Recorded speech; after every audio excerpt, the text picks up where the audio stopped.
Hello বন্ধুরা, আমার নতুন একটি ব্লগে তোমাদের ওয়েলকাম। আজ তোমাদের কলকাতার একটা হিডেন প্লেসের সন্ধান দেব। এটি হলো ঐতিহ্যবাহী পরেশনাথ মন্দির। 1867 সালে জৈন রায় বদ্রীদাস বাহাদুর এই মন্দির নির্মাণ করেন। এই মন্দিরের নির্মাণ শিল্প দেখার মতো। গৌরীবাড়ি স্টপেজে নেমে কিছুটা এগালেই তোমরা এই মন্দির দেখতে পাবে। মার্বেল কাঁচের তৈরি মন্দিরের অন্দরমহল দেখলে মন ভরে যাবে। তাছাড়াও মন্দিরের বাগানে রয়েছে এক্সোটিক গাছের সমাহার। এখানে একটা জলাশয়ও রয়েছে, যেখানে খুব সুন্দর সুন্দর মাছ এবং কচ্ছপে ভর্তি।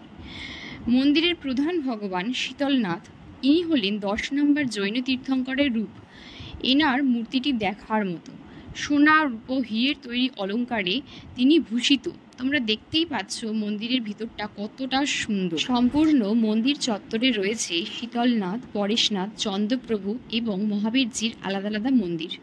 সকাল 6টা থেকে দুপুর 11:30 পর্যন্ত, আবার বিকেল 3:30 থেকে সন্ধ্যে 7টা পর্যন্ত এই মন্দির ভক্তদের জন্য খোলা থাকে। তোমরাও যদি এই অপরূপ সুন্দর মন্দির দর্শন করতে চাও তাহলে চলে আসতে পারো। আজ তাহলে আসি, দেখা হচ্ছে নেক্সট ভ্লগে। টাটা।